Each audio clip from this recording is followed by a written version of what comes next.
One of the problems with having a panel discussion when the issues are contentious is that everybody in the audience believes they should be on the panel. And so when a Q&A section is opened up, people don't have questions. They just want to make a statement. They want to be part of the panel. And I think all of this is fine as long as we're laying it out to be that way. But the reality is that today, right now, we want to honor the people who actually did their research because they actually know what they're talking about. They brought it forward to share. It's the kind of thing that we want to hear about because it's unique at this moment. Right now, it's unique. It's all new information, and the idea of being able to accept that information, whether you like it or not, is irrelevant. You cannot deny the documents are there. What you can deny is perhaps the context in which it's being framed. You know, anybody can make their own context, but the documents themselves stand as they are. And I just wanted to bring that to your attention. If you have a question to ask about any of these things, please do ask them.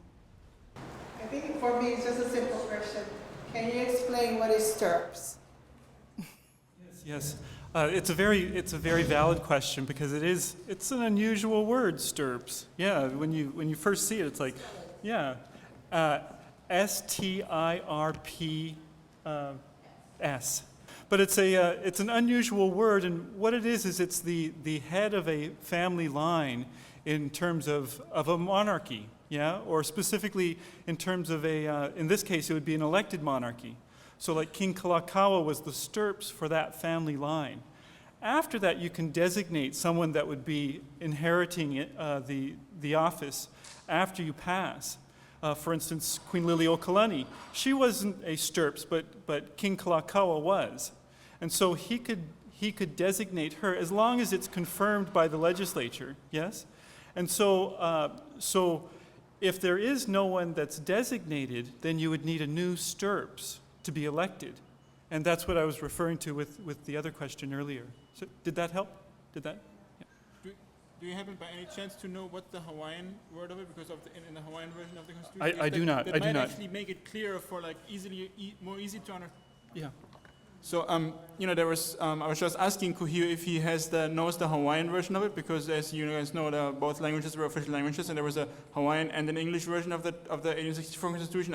Unfortunately, I didn't bring the copies. Otherwise, I could just look it up. But there's certainly like a Hawaiian word for that, and it might be good to look at that because it might actually make it clearer in the Hawaiian culture context what the word means. I mean, STERPs is a Latin word. It's very unusual, very strange, but I'm pretty sure the Hawaiian version would make it clearer if you look at it and make it more like easily understandable to people here.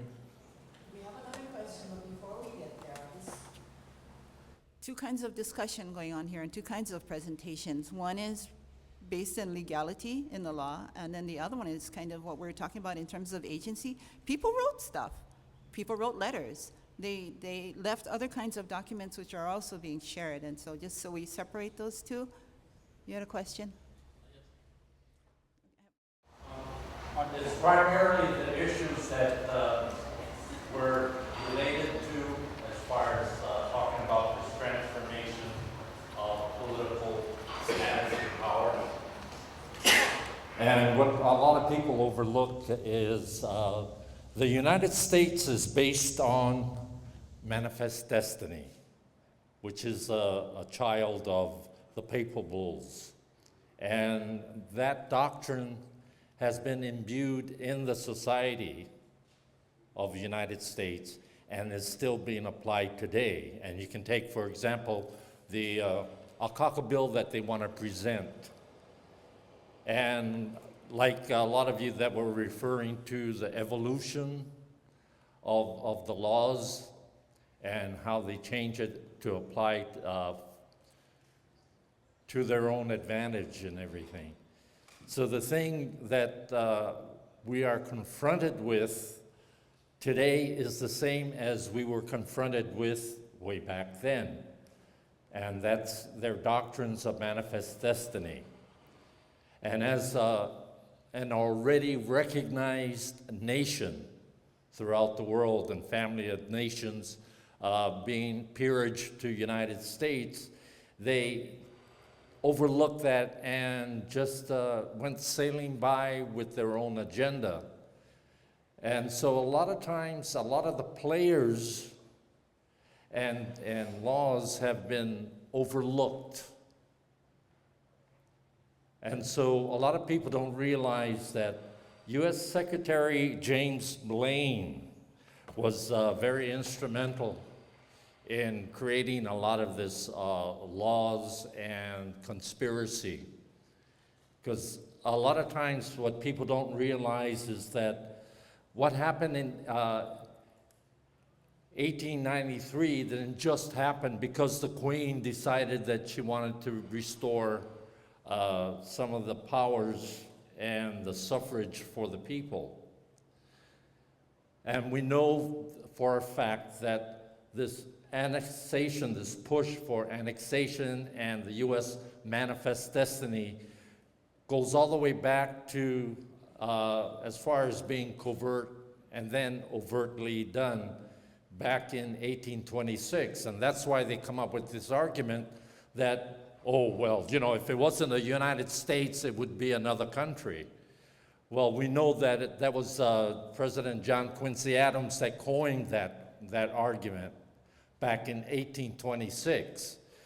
From that time until the actual invasion and occupation of the Kingdom of Hawaii, there have been groups, American groups, that have been pushing for annexation. This is why the big issue with ceding Pearl Harbor to the United States. They almost lynched the Privy Council back in the 1800s for trying to produce that and push that. They say, oh, Kauikeaoli was for the reciprocity treaty. But a lot of the Hawaiians, as well as the rest of the nationals, were quite afraid of that takeover and changing of laws, and one way of the U.S. seeping into their power to control Hawaii. So this whole annexation bit and the evolution of it has been going on for more than 60 years before it actually happened. And we do know that a lot of them have been, the voices have been stilled by it. So basically, I know. Another thing to look at is the Turpie Resolution, because it gave us the right to choose our form of government. And nobody mentions the Turpie Resolution either.